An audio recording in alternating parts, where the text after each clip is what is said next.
उसका तरीका है कि जैसी भी आपने जर्सी स्वेटर पहन रखी है, उन्होंने आपका उतना प्रोटेक्शन कर ही रखा है, उतना बचाव है, नहीं तो नमूनिया हो लेता अब तो पहले।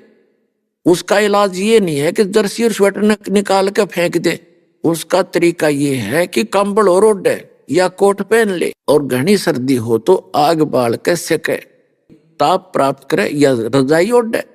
तो इसी प्रकार जिनके पाप कर्मों की सर्दी घनी हो तो उनको थोड़ी बहुत ठूठा होती ही रहेगी, पर जान बची रहेगी, नमूनिया नहीं होगा।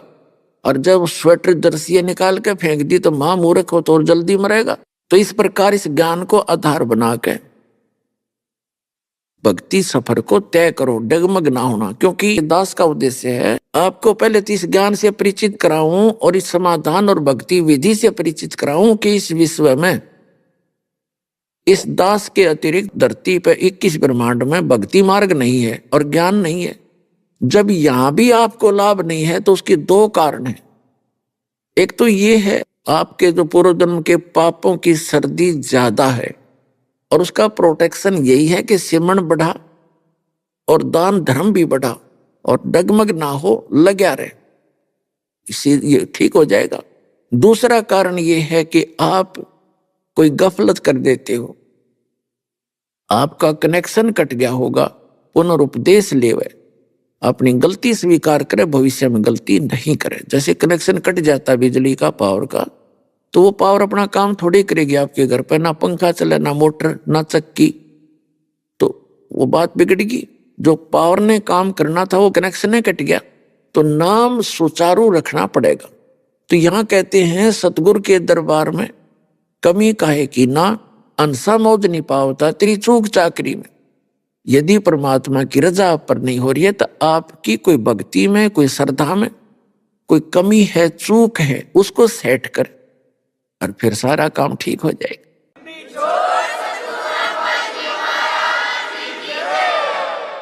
अब क्या बताते हैं कि लोहे के साताव जात है काया देश राही, और दुगने तिगने किए चौगुने किन्हु मूल गवाही। 3 लोक और भवन चतुर्दश, ये सब जग सौदे आही, और दुगने तिगने करे चौगने किन्हु मूल गवाही। अब जो पुण्यात्मा है, नाम सिमरण करते हैं, दान पुण्य भी करते हैं, तो उन्होंने तो दुगने तिगने चौगने इस मनुष्य जीवन के बना लिए, कर लिए।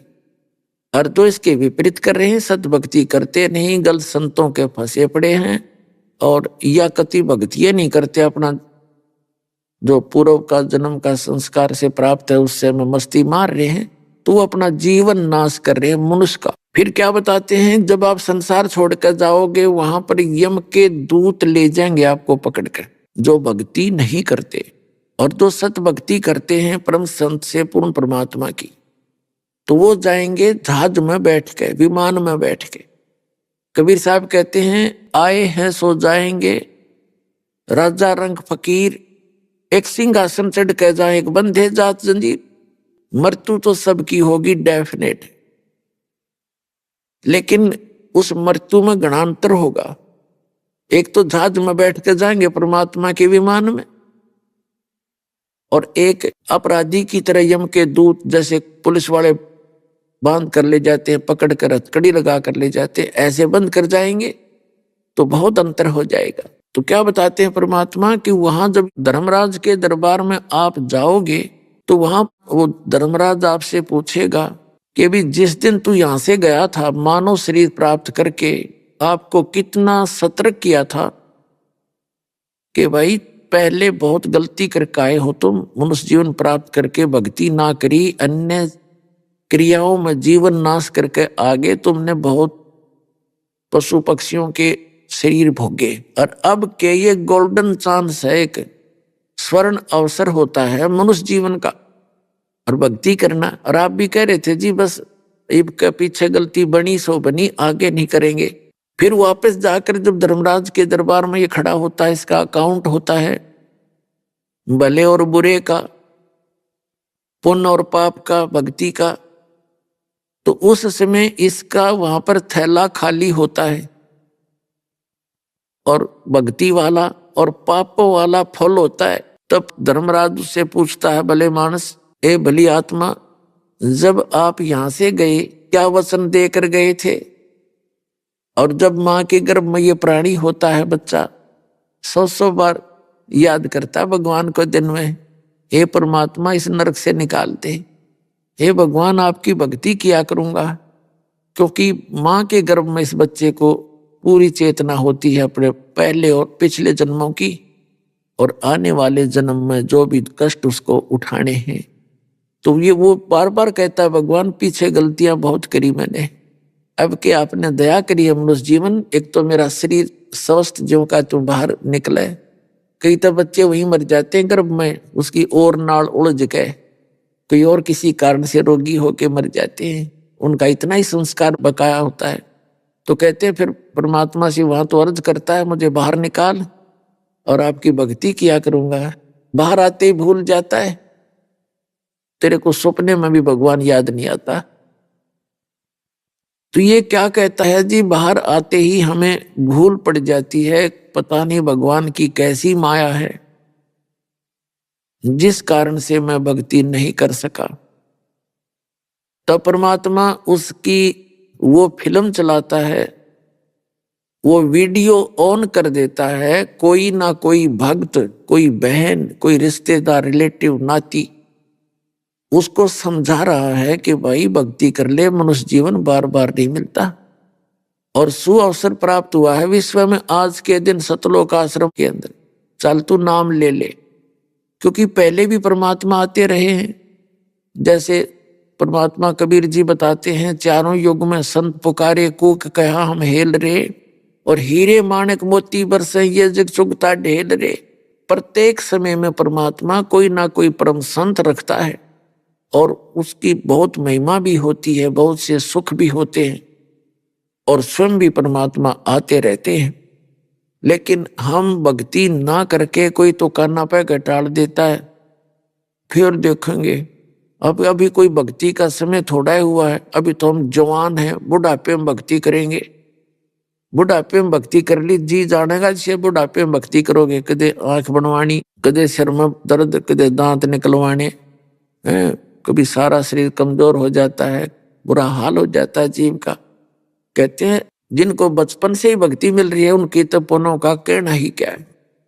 और ये बुजुर्ग भी दुख ना माने, कदे न सोचे भाई के बनेगा, हम तो बुढ़े हो गए, भक्ति ना बने ना, भक्ति अब भी बनेगी। लेकिन जो बिल्कुल भक्ति नहीं करते उनके विषय में बताया जाता है कि वो न्यू सोच के चलते हैं कि बुढ़ापे में देखेंगे, फिर देखेंगे। और भक्ति का कोई टाइम थोड़ा होता है। छोटी उम्र के 3 वर्ष का बालक खूब बोलने लग जाता है।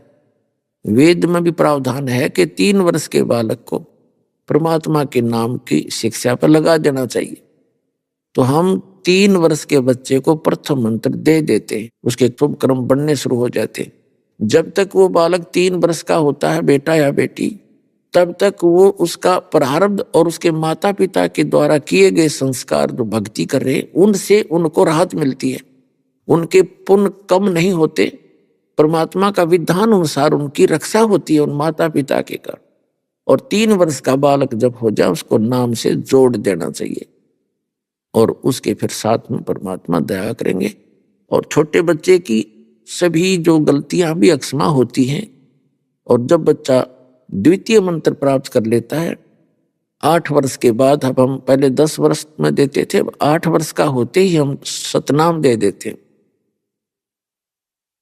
तो उसको माफी होती है और उसको सतर्क रखे, नाम खंड ना करें। क्योंकि थोड़ा थोड़ा जब वो समझदार होता जाता है उसको इस मार्ग से डराए और फिर इस मार्ग पे लगा रहे, तो फिर उसको सतनाम दे दिया जाता है। तो इस प्रकार ये भक्ति का क्रम आपका प्रारंभ होता है। सत भक्ति मिलने के बाद जीव का जो जीवन है वो सफल होता है। तो कहने का भाव ये है कि वो क्या कहता है वहां पर कि हे भगवान हमारे को किसी ने बताया नहीं, तो फिर उसको ये याद दिलाया जाता है कि देखो ये व्यक्ति आपको क्या कह रहा था और आप क्या बकवाद घड़ रहे थे, किसने देखा भगवान, देखी जागी हैं। तो पुण्यात्मा जैसे आप जी प्रथम बार किसी अपने मित्र से या कोई रिश्तेदार से प्रथम बार जिक्र चलाते हो जो इस मार्ग में नहीं लगा हुआ है, तो आप उनको समझाने की चेष्टा करते हो, भक्ति कर लो, भक्ति ना करोगे तो गधे कुत्ते सूअर बन जाओगे। तो बगैर ज्ञान का व्यक्ति ये कहता है देखी जागी, पहले तो कहेगा किसने देखा है, फिर क्या कहता देखी जागी जो होगी, हाँ, सारा संसार जाएगा वहां हम चले जाएंगे। तो पुण्यात्माओं, क्योंकि हम जिस संसार में रह रहे हैं समाज में, वहां पर भक्ति ना करने वालों की अधिकता है। भक्ति करने वाला कोई इक्का दुक्का है, और जो अन्य संतों के शिष्य हैं वो भक्ति का नाम नाम उनके पास कर रहे हैं, उनको भक्ति नहीं है। वो संसारिक व्यक्तियों से भी गलत कार्य कर देते हैं वहां पर।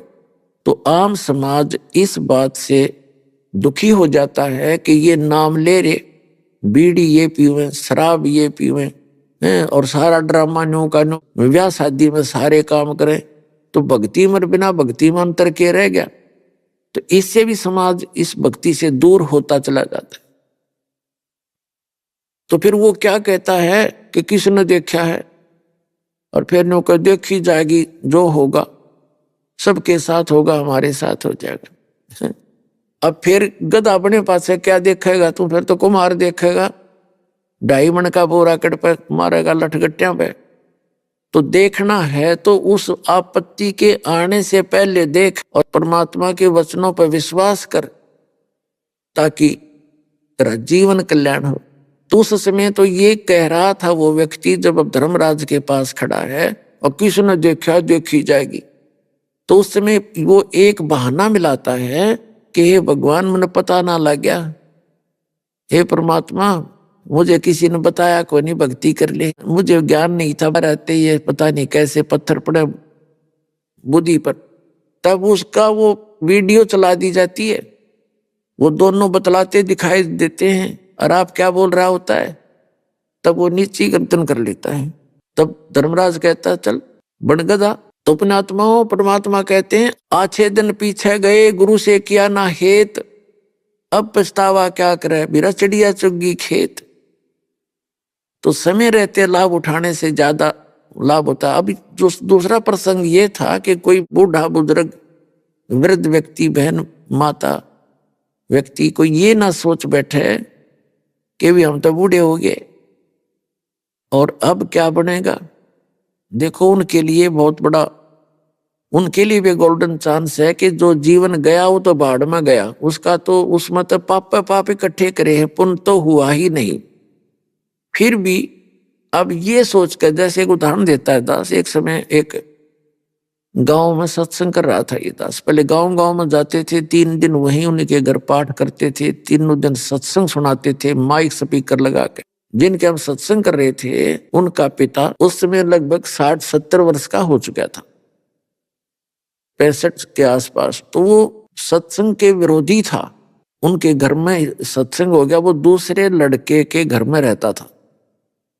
अब स्पीकर हमने लगा दिया, अब बुढ़ा ने नींद भी कम आया करे, रात ने कुछ होके गणे पिया करता, हुक्का ज्यादा पीता था। तो सत्संग सुनता रहा, रात जागता रहा। अब स्पीकर चलेगा तो कान बंद क्यों कर आदमी, नफरत तो थी उसको, कान तो बंद नहीं कर सका। तो उसने पहले दिन सत्संग सुना, दूसरे दिन सुना, और तीसरे दिन वो आके वहां आ गया जहां हम सत्संग कर रहे थे। अब जिस लड़के के घर पे सत्संग हो रहा था उसने नाम ले रखा था। तो उसकी पत्नी बता रही थी जी मुझे तो इतना डर लग गया, ये बूढ़ा पता नहीं के कहेगा महाराज जी, अरे कदे बेइज्जती ना कर दे। तो उस बूढ़े के, उस भगत के आंखों में आंसू आ गए, आंसू आने शुरू हो गए। मैंने कहा क्या बात होगी भगत, क्या बात होगी आपको। नो कहने लगा जी जो बात आज आपने सुनाई 3 दिन में, मैं तो इनका घना विरोधी था, और मैंने सारे जीवन में किसी का कोई बुरा कराया नहीं। किसान हूं, खेती करी, 4 किले हमारे थे, अब 12 किले बना दिए 2 लड़के, और इतनी मेहनत से काम करा। लेकिन यूं ज्ञान था आज तक हमने जिंदगी में, हमारी कान्ना का भी ना पड़ा कि दे नहीं तो मैं पहले भक्ति पर लग जाता, ये दुख ना देखने पड़ते। अब मेरा क्या होगा, मेरा तो जीवन गया। हे भगवान, ये तो बहुत वक्त से शुरू करना चाहिए था। तो उसकी जो पुत्र वधू थी वह खड़ी खड़ी सुने कि हे भगवान, इस बुढ़े में इतना परिवर्तन हो गया। तो उसने न बोली, मैंने सुख का सांस लिया, चोखा बोला तो ठीक। तो फिर मैंने उसको समझाया कि देखो, ये तो अभी भी कुछ नहीं बिगड़ा आपका। जैसे पुराने समय की बात है, कुएं होते थे गहरे गहरे, 100 200 फुट नीचे से पानी निकाला जाता था, कुएं खोद गए। और उनके जल निकालने के लिए बाल्टी या डोल होता था, डोल बोलते, पीपा बांध दिया करते। उसका एक लंबी रस्सी बांधा करते 150 फुट की। तो उस पानी निकालने के लिए उस पानी रस्सी को पकड़कर 2-3 जने और उसको खींच कर ले जाते दूर तक। और कई बार वो छूट जाती थी हाथ से, जैसे वो ने सोचा ये पकड़ रहा है, वो ने सोचा दूसरे ने पकड़ रखी है, वो सारे छोड़ देते। तो वह धीरे धीरे वो रस्सी बाल्टी नीचे कुएं में वापस गिरने लग जाती। तो मैंने उससे कहा कि ऐसे वो बाल्टी कुएं में गिर रही हो और वो नेजू यानी रस्सा लट घिसटता हुआ आ रहा हो और उसको कोई भाग दौड़ कर पकड़ ले तो उसका कोई हानि नहीं होती है। और नो सोचा ही तो ये गई तो गई, जान दे जान दे। वो जा तो रही है, वो तो खत्म होनी है, वो तो गिरनी ही है सारी की सारी रस्सी समेत बाल्टी कुएं में। और भाग दौड़ के कोशिश कर ले और पूछड़ी भी मिल जाए, एंड ऑफ द रोप, उस रस्सी का पिछला हिस्सा 6 इंच का भी ठा गया, पकड़ा गया, तो बाल्टी भी आ गई और पानी भी आ गया, कुछ भी ना बिगड़ा। तो ये मनुष्य जीवन रूपी बाल्टी आपकी जाली तकरीबन, और अब ये पूछड़ी सी रह रही है, इसने पकड़ ले, नाम ले और ये हुक्का त्याग दे सारी बुराई।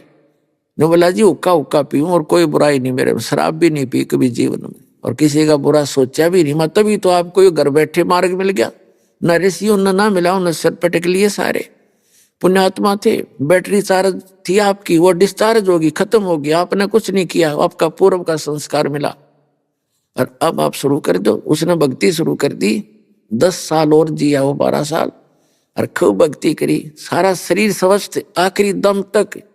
ने बोला जी कदे जुकाम भी नहीं हो लिया, नाम लिए पाछे सारी बुराई छूट गई, यानी उकाली। तो पुण्यात्माओं, अब इस प्रकार इस सत बारक के बारे में बताते हैं कि फिर ये दम टूटे पिंडा फूटे, हो लेखा दरगाह माही, उस दरगाह में मार पड़ेगी तेरी, यम पकड़ेंगे बाही। जब वहां जाओगे यम के दूत पकड़ के ले जाएंगे, यहाँ चाहे राष्ट्रपति बन रहा हो इस पृथ्वी का, पूरी पृथ्वी का। भगवान के दरबार में इस सत भक्ति और गुरु से प्राप्त नाम प्राणी की ही वहां इज्जत रहती है। ना वहीं सी बिरान माटी करें, उड़ा कोई ना देखता ये क्या था, उनको सब पता है क्या था। ये पिछले जन्म पुण्य कर्म थे, उनके कारण से प्रधानमंत्री बन गया, भक्ति करी नहीं, अगले जन्म में गधा बनेगा वो। बताया यहाँ का खाक सुख है ये, एक नहीं आपको असंख्य प्रमाण दिखा दें।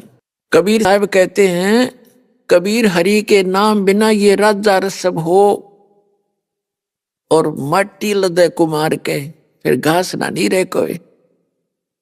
पुण्यात्माओं, जब हमें ये ज्ञान होगा कि सचमुच जो ज्ञान हमें दिया जा रहा है ये सारी सत्य हैं, तो तब हमें उस बात की दृढ़ता होगी और बुराई छूटेंगी, भगवान में रुचि बढ़ेगी।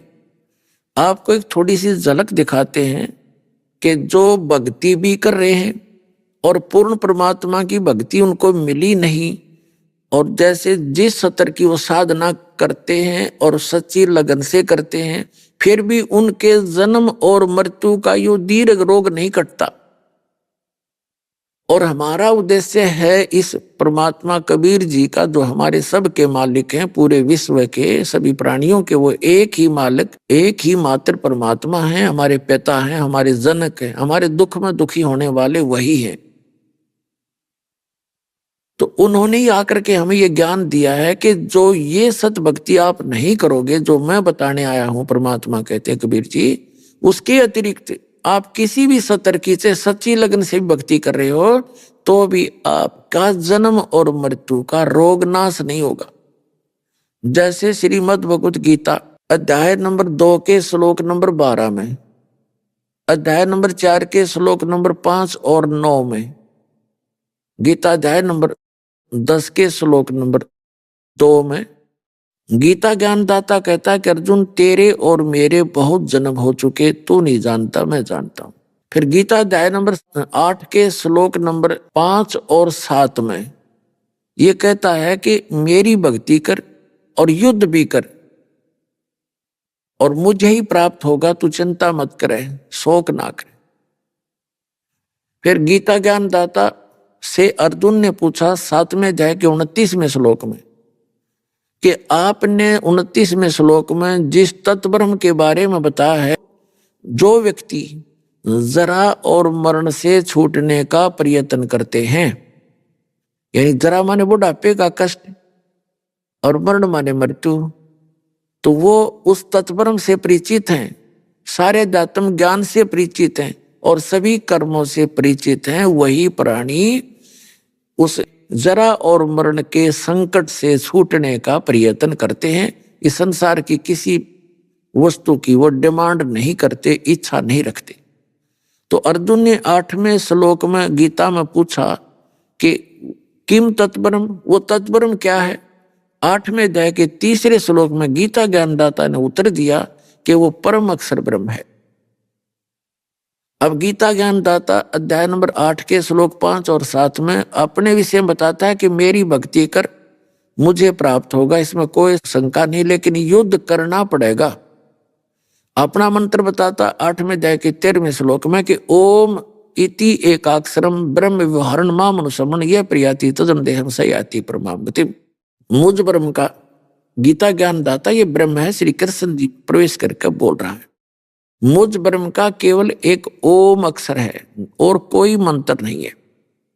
इसके अतिरिक्त जो जाप करते हैं, वो अन्य मंत्र दिए जाते हैं, वो मोक्ष मार्ग के नहीं है, वो शास्त्र विदिता का मनमाना आचरण है। कहता है मेरा एक ओम मंत्र है, जो इसका साधना अंतिम शास्त्र करता है तो ओम से मिलने वाली जो परम गति है वो आपको प्राप्त हो जाएगी। लेकिन युद्ध भी करना पड़ेगा, मेरी भी जन्म मृत्यु होती है, तेरी भी होती है, ये होती ही रहेंगी। इसलिए 18वें अध्याय के 62वें श्लोक में कहता कि अर्जुन तू सर्वभाव से उस परमेश्वर की शरण में जा, उसकी कृपा से ही तू परम शांति को और सनातन परम धाम को प्राप्त होगा। सनातन परम धाम जहां जाने के बाद साधक फिर कभी जन्म मृत्यु में नहीं आते। गीता अध्याय नंबर 15 के श्लोक नंबर 1 से 4 में बताया है कि अर्जुन जब तत्वदर्शी संत तुझे मिल जा, 4थे श्लोक का निष्कर्ष बता रहा हूं 15वें अध्याय का, उसके पश्चात परमेश्वर के उस परम पद की खोज करनी चाहिए जहां जाने के बाद साधक फिर लौटकर कभी संसार में नहीं आते। और जिस परमात्मा ने सब संसार रूपी वृक्ष की रचना की है, यानी सबका जो मालिक है, रचनहार है, केवल उसी की भक्ति करो और की नहीं करनी। गीता ज्ञानदाता अपनी भक्ति को भी मना कर रहा है। तो कहने का भाव ये है, उसके लिए फिर 4थे अध्याय के 34वें श्लोक में बताया है कि जिस तत्व ज्ञान से वो मोक्ष मार्ग मिलेगा, वो तत्वदर्शी जो संत बताओगा, उस ज्ञान को तू तत्वदर्शी संतों से जाकर समझ, उनको दंडवत प्रणाम करने से और कपट छोड़कर प्रसन्न करने से वो तत्वदर्शी संत तुझे वो तत्व ज्ञान का उपदेश करेंगे। तो उस परम अक्षर ब्रह्म की भक्ति बताई है 17वें अध्याय के 23वें श्लोक में गीता जी में, ओम तत्सत इति निर्देश ब्रह्मण त्रिवेद समर्थ है। ब्रह्मण माने सचिदानंद घन ब्रह्म का, यानी परम अक्षर ब्रह्म की साधना 3 मंत्र से होती है, उसकी प्राप्ति। ओम तो सीधा ही है ब्रह्म का, इसको सरपुरुष भी कहते हैं ब्रह्म को, और तत् है ये सांकेतिक है, सत भी कोड वर्ड है सांकेतिक। ये दोनों मंत्र इस विश्व में पुण्यात्माओं किसी को ज्ञान नहीं, इस दास के अतिरिक्त। ये परमात्मा ने दया बख्श रखी है आपके ऊपर, और ये पूर्ण मोक्ष मार्ग है। ये किसी के पास विश्व में है नहीं, तो अन्य का मोक्ष हो ही नहीं सकता, चाहे वो कितनी बात बनाओ और कितनी भक्ति कर रहे हो। तो यहाँ बताया है कि सर्वभाव से तू उस परमेश्वर की शरण में जा, उसकी कृपा से तू परम शांति को, सनातन परम धाम को प्राप्त होगा। और 15वें अध्याय के 4थे श्लोक में बताया दिया कि उसके पश्चात परमेश्वर के उस परम पद की खोज करनी चाहिए जहां जाने के बाद फिर कभी जन्म मृत्यु नहीं होती। और गीता ज्ञानदाता खुद कह रहा है कि तेरे और मेरे बहुत जन्म हो लिए, तू नहीं जानता मैं जानता हूं। तो इसे सिद्ध है कि आज तक ये भक्ति हिंदू धर्म में भी नहीं है, और मत होगी कहाँ, क्योंकि वो तो इन सदगुरों से परिचित ही नहीं है। तो इसलिए ये जो मार्ग है अब परमात्मा ने दया बख्शी है आप जी के ऊपर, और इस दास को वो कंप्लीट कोर्स, कंप्लीट ट्रीटमेंट दे रखा है। बिल्कुल अब क्या आपका यहाँ भी सुखी होगी और मोक्ष हो जाएगा, कंप्लीटली हो जाएगा। अब प्रसंग जो चल रहा है दास वही आता है कि गीता अध्याय नंबर 5 से लेकर 10 तक का निष्कर्ष है। 5 और 7 में तो वो कहता है मेरी भक्ति करेगा तो मुझे प्राप्त होगा, लेकिन युद्ध करना पड़ेगा। और पुण्यात्माओं जहाँ युद्ध करना वहां शांति नहीं हो सकती। तो यहाँ तो आजीवन युद्ध है जीव के साथ में। कोई टेंशन हो रही है वो अंदर ही अंदर युद्ध होता रहता है, कोई कुछ कह रहा है कुछ हो रहा है, यानी सारा जीवन ऐसे नरक भोग कर जाता है ये प्राणी। तो यहाँ माया से कितना ही हमने ऊंचा दिखाई देता हो, पर उसका अस्तित्व कुछ नहीं होता, उसके पास कुछ नहीं होता। भक्ति मार्ग का कष्ट ही कष्ट होता है। और वो स्थान है जहाँ जाकर कोई दुख नहीं। परमात्मा के मन तू चल रे सुख के सागर, जहाँ शब्द सिंधुरत नागर। उस सत्य समुद्र जो सुख का सागर है, जो कभी दुख नाम की वस्तु नहीं, सतलोक सचखंड में वहां चल। वहां कितना सुख है कि शंखों लहर मेर की उपजे, कहर नहीं जहाँ कोई, और दास गरीब अचल अविनाशी, सुख का सागर सोई। शंखों लहर मेहर की उपजे, जैसे यहाँ कभी कभी होता है इस दास के साथ, तो बहुत बार होता है, कहीं अकेले बैठे हो, परमात्मा की याद आ रही हो, अचानक एक ऐसी हिलोर उठती हृदय में, हमें कोई भी बुरा दिखाई नहीं देता, चाहे किसी ने हमारे को कितना सता रखा हो, उसके प्रति भी राग नहीं रहता, द्वेष